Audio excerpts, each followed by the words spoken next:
Defesa Civil sobre volume de chuva, né? Ontem tivemos aí a prova real de que quando ela quer vir, ela vem, né? Eu e Raíssa tínhamos reclamado no dia anterior que era só promessa, ontem veio com força, então vamos ficar atentos aí. Mas o assunto agora é segurança pública e agora dá para falar tranquilo, né? Até dizia aqui, doutor Bruno França, recentemente esteve na Câmara também, junto com a equipe da Sorriso FM, lá foram homenageados os delegados de polícia, inclusive um que já nem está mais em Sorriso, né? E hoje está aqui o doutor Bruno, acompanhado do doutor Tiago Meira, que assumiu uma das funções, né? Vamos apresentá-lo já já. Mas é uma satisfação, né, doutor? Eu dizia para o senhor aí, o seu Natal esse ano, da vossa equipe, bem mais tranquilo que ano passado, né? Seja bem-vindo, bom dia. Bom dia a todos, né? Cumprimentar meu colega que está aqui também, o doutor Tiago, está aqui me acompanhando.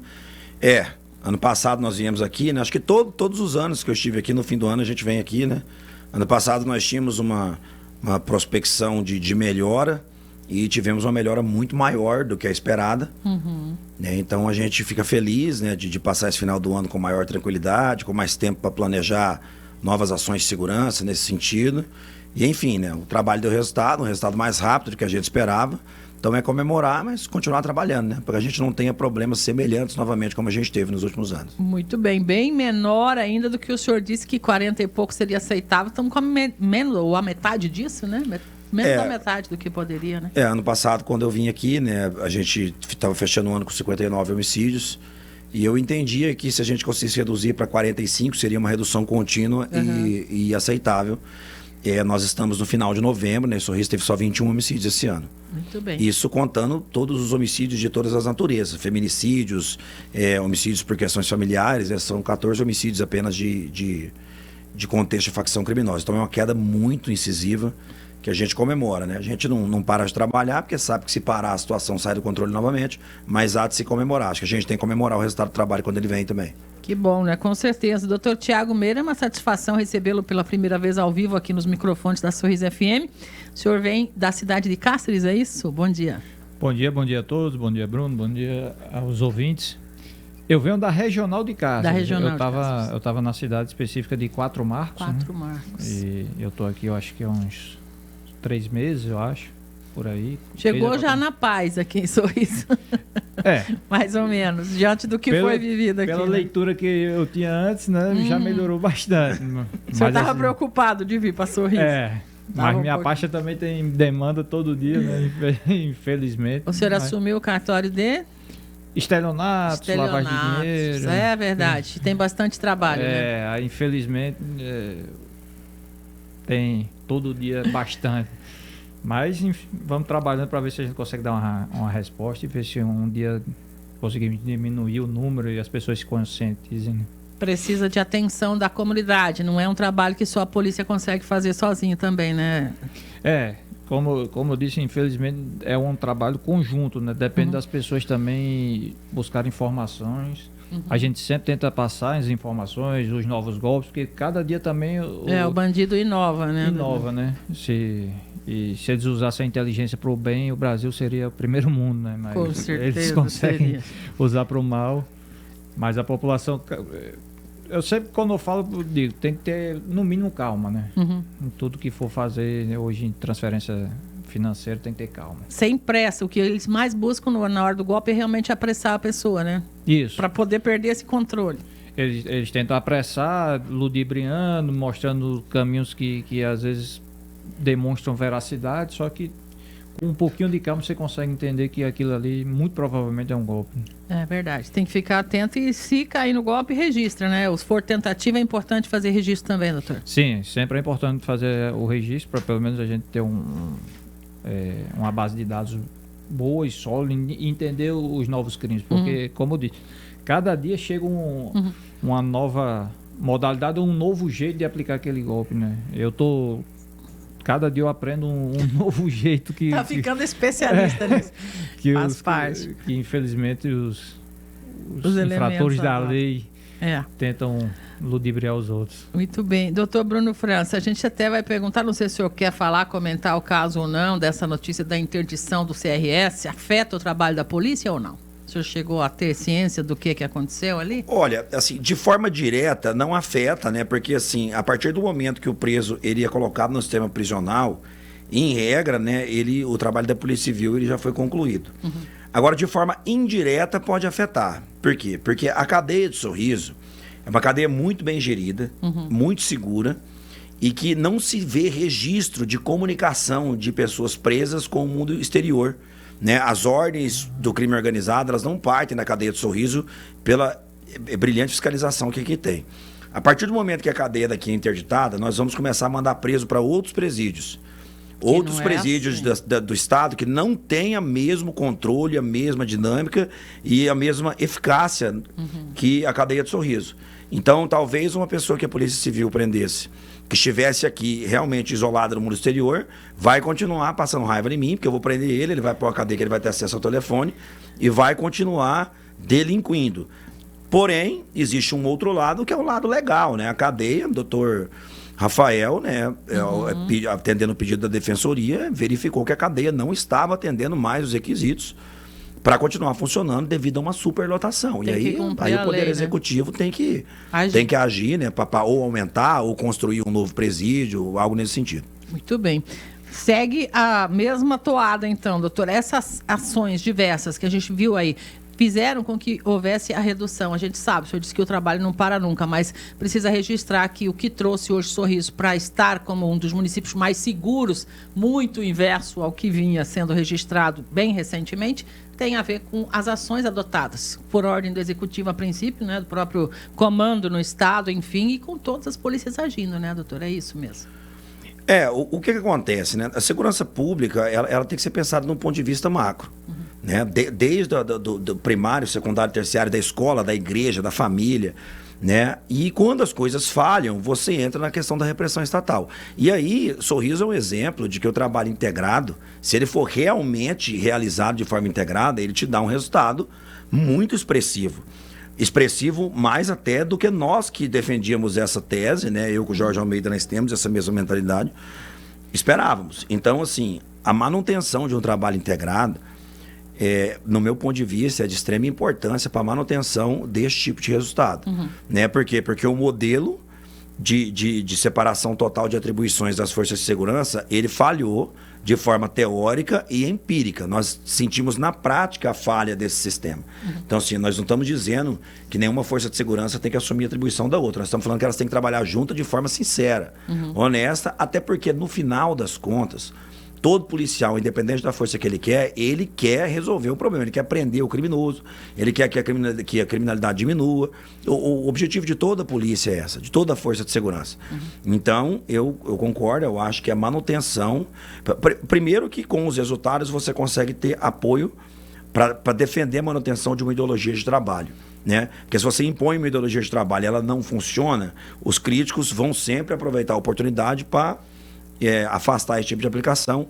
Então, acho que a gente tem que aproveitar esse momento bom para defender essa tese nossa de que trabalhando junto a gente consegue um resultado melhor. Tanto é que esse trabalho em conjunto resultou na detenção de suspeitos, autores de homicídios, em poucas horas após o crime ser registrado. Isso com a ajuda do Vigia Mais MT foi possível em muitos casos registrados durante esse ano, né, doutor? Sim, eu costumo dizer que de uma forma triste, né, sofrendo muito, a gente aprendeu a trabalhar, né, porque a gente primeiro tinha uma vontade de trabalhar de forma unificada, mas a gente não sabia fazer isso porque ninguém nunca tinha ensinado a gente a fazer isso. E aí, hoje em dia, quando acontece um crime, existe toda uma dinâmica repressiva de todas as forças de segurança, cada um na sua atribuição. A Polícia Militar vai ao local do crime, chama a Polícia Civil, que já sai ouvindo as pessoas, vai levantamento de imagens, as câmeras do Vigia Mais. Nós temos pessoas na Polícia Civil e na Polícia Militar que são especializadas em consultar essas câmeras, porque elas são muitas e não é muito fácil mexer nesse negócio. E aí, em muito pouco tempo, nós juntamos as informações que cada um conseguiu. E eu acho que essa que é a parte mais importante. Porque durante muito tempo, muito crime poderia ter sido solucionado em que cada pessoa estava com uma peça do quebra-cabeça. O que a gente está fazendo em Sorriso é juntar essas peças o mais rápido possível. E aí você consegue ter pelo menos uma imagem preliminar do que aconteceu e dar uma resposta imediata. Principalmente de crimes com vítima viva, como roubo, esse tipo de crime que realmente traz temor para a sociedade. Nós tivemos um exemplo agora, que nós trabalhamos junto com a Polícia Militar, em pouquíssimas horas prenderam os ladrões da joalheria, né? Que foi Verdade. um crime que trouxe susto para a cidade e imediatamente você cumpre sua função social, que é devolver paz para a população. Outra situação interessante também de nós falarmos, doutor, é que quando tem um confronto com uma força de segurança, isso vira uma notícia muito rápida, só que ninguém vê a parte, entre aspas, social que a Polícia Civil faz. Inclusive, no meio do ano, um rapaz foi encontrado morto, mas a polícia foi na casa desse rapaz, alertou ele que ele já estava sendo vigiado pela facção rival, pediu para que ele saísse da cidade, alertou, conversou a mãe, também fez esse papel para que evitasse o homicídio. Porque assim, ó, é mais... A gente não tem, em regra, condição de impedir uma pessoa de matar outra. Mas se essa oportunidade acontecer, é papel da polícia fazer isso. Nesse caso que você está citando, foi o Diego. Nós prendemos um dos homicídios dele semana passada. Não é que nós descobrimos que eles iam pegar eles. A polícia militar prendeu os caras quando estava indo matar ele. E aí nós tivemos o bom senso de ir na casa dele. Falar, olha, você não está seguro, né? Você está sendo procurado para ser morto por criminosos rivais e tal. Como de praxe, desacreditaram completamente da Polícia Civil e acho que 6 dias depois ele foi morto, 6 ou 7 dias depois. Quanto à situação de confronto que o pessoal fala da polícia, eu acho que é porque vai muito daquilo que a pessoa quer enxergar, né? Eu estava fazendo as contas esses dias da quantidade de mandados de prisão e de busca e apreensão que a Polícia Civil cumpriu contra criminosos faccionados, ou seja, gente que anda armado, que troca tiro, que mata gente. Menos de 1% dos casos termina em confronto com a polícia. Entendeu? Então, assim, se você acha que de cada 100 criminosos dessa periculosidade, um deles não vai tentar atingir o policial, mais de um atinge. Às vezes eles tentam, mas não terminam em confronto. O problema é que o trabalho regular, ele não aparece. Só aparece aquilo que foge da curva da normalidade, que é o confronto. Que não notícia. É um ato natural. Não é. O natural é a pessoa ser presa pela Polícia Civil, que é o que acontece em 99 ponto alguma coisa por cento dos casos. Mas, se for para ter confronto, que seja o criminoso. Né? Comentasse para nós de crimes não solucionados. Aqui a pergunta é em relação ao caso do Gaspar Piovesan Júnior. Se tem alguma informação. E de outros crimes, doutor, tem muita coisa ainda precisando ser solucionada? O que acontece, né? Esse ano nós temos uma média de elucidação de crimes impressionante, né? Somente um crime cometido esse ano de homicídio não foi solucionado pela Polícia Civil. De 2025, um só que não tem. De 2025, só um. Quando eu falo não solucionado, é quando a gente não descobriu o que aconteceu, né? Nós temos crimes que a pessoa está foragida. Mas de todos os homicídios, somente esse, a gente realmente não sabe quem é o autor do crime. Essa média não era tão alta nos anos passados, apesar de também serem boas, né? Se eu não me engano, ano passado a gente fechou com 71% e hoje está com 90% e alguma coisa. Esse rapaz, né, que você perguntou, era um jovem que foi assassinado, se eu não me engano, ele tinha 25 anos, não vou lembrar a idade dele. Dois jovens entraram na casa dele, né, roubaram a porta e o balearam e balearam o pai dele, ele acabou perdendo a vida. Era um rapaz que tinha saído da prisão, né, ele tinha um histórico com crime. E nós sabemos o que aconteceu nesse caso, né? Nós sabemos quem mandou matar o Gaspar, nós sabemos quem matou o Gaspar, só que nós comunicamos à família, inclusive, a respeito dessas informações, só que a gente até o momento não conseguiu, porque existe uma diferença. Você descobriu o que aconteceu, é o primeiro passo. Sim. Você levantar elementos de informação probatória para prender a pessoa é o passo seguinte.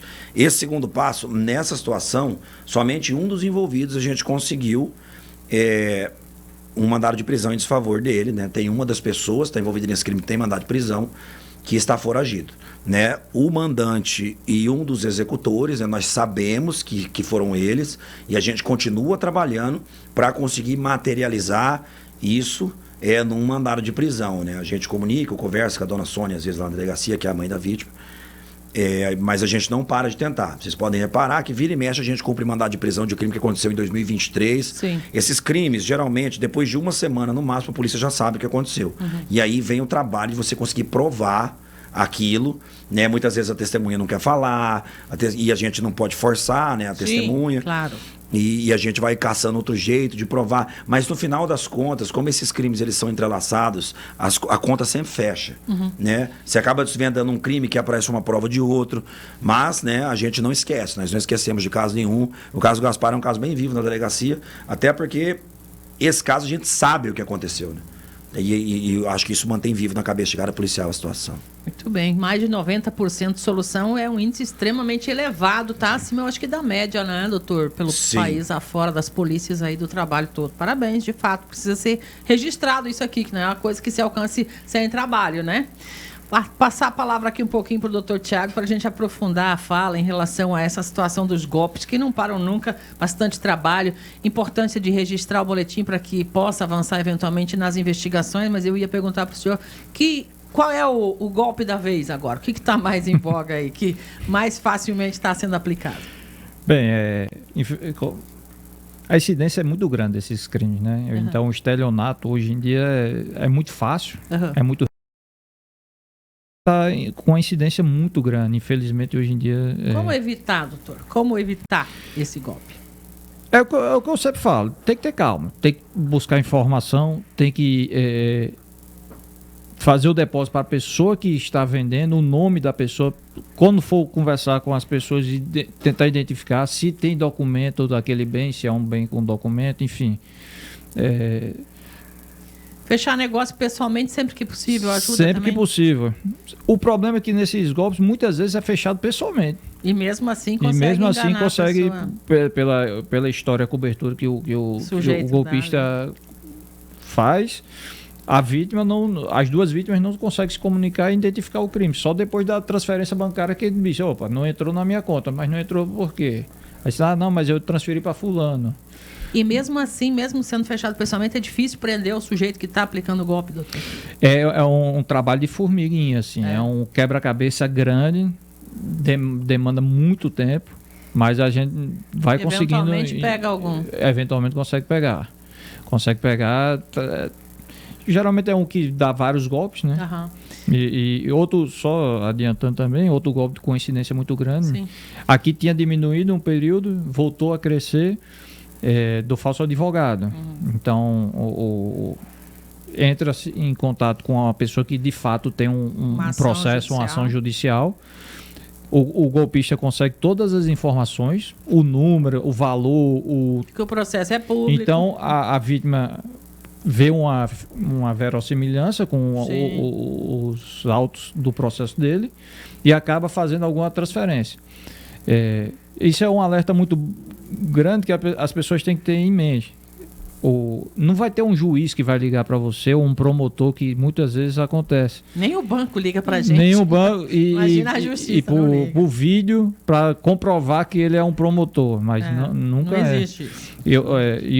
Um aviso também muito importante que acontece é um alerta. Nunca acessem suas contas bancárias quando tiver numa ligação de vídeo. Uhum. Seja com quem for.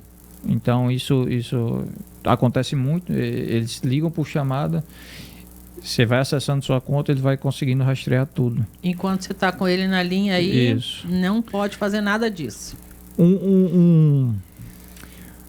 Uma dica também boa, mas a curiosidade do ser humano é grande. Clique infinito, mas não clique em links que você não conhece a procedência. Eu sei que é muito difícil, às vezes vem de pessoas que a gente até conhece, confia, de certa forma. Mas também são os básicos ali. A maior parte é descuido mesmo da gente, é a pressa de resolver qualquer coisa. Infelizmente é a pressa, achar que está vai ter uma oportunidade de ouro. Não existe também, né, doutor? Tem muita gente que, por exemplo, tem casos que um carro Compass que vale 120 mil de 2022 e o cara está oferecendo para você por 50 mil, eu acho que dá para perceber que tem alguma coisa... Tô doida para cair nesse golpe, meu Deus, é assim, então, né? Assim, mais ou menos assim. Né? São essas calma, ter calma, tentar verificar, tentar pessoalmente, Perfeito. Advogado, ir ao escritório ou com o número realmente do advogado que você tenha. Para ter certeza, desliga, para depois ligar de volta, se for o caso, antes de repassar algum dinheiro. Esses de oferecimento de bens de internet, que é o do falso intermediário. Tem que tentar conversar com quem você está comprando, de fato, quem está entregando o bem. Ver se o bem é realmente dele. Porque muitas histórias de cobertura não, é porque esse bem é do meu primo, eu que estou vendendo, mas você vai pegar lá na casa dele. E aí o cara vai lá, transfere para o cara pensando que é primo, o golpista. Nem existe que dirá tá sabendo da tal da venda, exatamente. né? E aí Né? quem está vendendo fala, não, é um parente meu que está indo pegar aí com você, pode entregar para ele. Enfim. É golpe. Pode ser, golpe. Desconfia que é golpe. Fala, Raíssa. Golpes envolvendo ameaça ainda são corriqueiros, doutor? Igual hoje as redes sociais, você posta foto do filho com o uniforme da escola, uniforme do serviço, então fulano entra lá no seu perfil, vê, eu sei onde você mora, sei que sua filha estuda em tal escola, então você me transfere tal valor, senão eu vou fazer alguma coisa com a sua família. Tem acontecido isso ainda aqui em Sorriso? Infelizmente tem. É uma incidência um pouco menor, porque aí fica num liame entre uma extorsão e um estelionato, mas tem acontecido e as pessoas, a gente sempre tenta passar calma, porque muitas vezes é só golpe. 99% das vezes é golpe. Desliga, liga para a pessoa. Desliga. Direto. É porque muitas vezes a pessoa consegue pela engenharia social, que hoje é muito fácil, as redes sociais. Imitar até a voz, hoje em dia com inteligência artificial. Sim, aí uns mais elaborados conseguem imitar a voz. Mas às vezes não é nem dizendo que está com a pessoa. Ele fala que vai fazer alguma coisa com a pessoa. Ameaçando mas aí mesmo. ele diz, sua casa é na rua tal, bairro tal, número tal, seu filho estuda na escola tal. Só que essas informações, teoricamente, eles conseguem em redes abertas, facinho, né? em fontes abertas. Então, assim, é o que eu sempre digo. Tenham calma, porque muito provavelmente vai ser golpe. Eu não posso garantir 99% eu não posso garantir 100%, porque infelizmente tem as facções que realmente extorquem as pessoas. Né? Mas a maior parte é golpe mesmo. Quase e não recupera. Dinheiro de estelionato é muito difícil recuperar. É muito difícil, mas às vezes dá sorte, conseguem, mas é muito difícil. Varia muito da rapidez do registro. Hoje em dia tem os novos mecanismos, né, do Pix. Sim. E eu sempre aconselho, achou que caiu no golpe, o primeiro passo, teoricamente, aí é o banco. Que é o banco que vai conseguir transferir. Depois você faz o boletim de ocorrência. Só que muitas vezes os bancos exigem o boletim de ocorrência, só que estão falhando, na minha visão, no proceder, né? Perfeito. Que eles que poderiam evitar o dinheiro sair mais com força ainda, né, doutor? Sim. Lamentável. Mas hoje estão, enfim, vamos ver se surte efeito esses novos mecanismos que estão sendo implantados, né? Com esse propósito de diminuir essa incidência. Sim, pelo menos conseguir recuperar o valor, que é o que a maioria das vítimas quer. A maioria não quer nem saber se o cara vai ser preso ou não vai ser preso. Quer o dinheiro de volta, o bem de volta. Lógico, exatamente. Né? Mas tem que usar a inteligência antes de cair no golpe. Sim, com certeza. Maior, né? Até para ajudar a polícia também. Perfeito. Senhores, algo mais que os senhores gostariam de deixar dito para nossa comunidade? Vamos, de repente, ainda agendar, né, Raíssa, um momento para a gente avaliar o ano, o que mais for preciso falar mais para frente. Mas ficamos muito felizes com a vossa vinda aqui. Mais que tudo, poder dizer que Sorriso hoje, mais do que nunca, está segura, né? Com as forças de segurança aí de olho sempre. Então, muito obrigado, doutor Bruno. Sempre uma satisfação. Muito obrigado, é um prazer estar aqui novamente, né? Eu lembro da primeira vez que eu vim aqui, quando eu tinha acabado de chegar em Sorriso, lá em 2022. Eu vim aqui diversas vezes e quero dizer que estou sempre à disposição para vir aqui, para atender vocês, para atender a população, que é o ouvinte que manda pergunta. E dizer para a população que a delegacia está de porta aberta, né? Que é a casa de vocês. Que a Polícia Civil conta com a ajuda de vocês, né? Vocês fazem parte da segurança pública e no mais nós temos à disposição que venha aí um 2026 tão bom quanto foi 2025. Amém. Doutor Tiago, também é uma satisfação e portas abertas sempre quando o senhor tiver necessidade ou queira conversar com a nossa comunidade também. Eu que agradeço aí o convite, muito obrigado a todos. Repetindo as palavras do doutor Bruno, né? A Polícia Judiciária Civil está sempre de portas abertas, a gente sempre vai tentar atender da melhor forma possível e tentar dar a resposta da melhor forma possível. Infelizmente, o volume é muito alto e às vezes a gente não consegue, no tempo que as vítimas querem, a resposta necessária, mas pode ter certeza que a gente não desanima do trabalho. Não desanime, a gente vai tentando buscar sempre dar a resposta certa. Perfeito. Obrigado, doutor. Muito obrigado. Bem-vindo a Sorriso.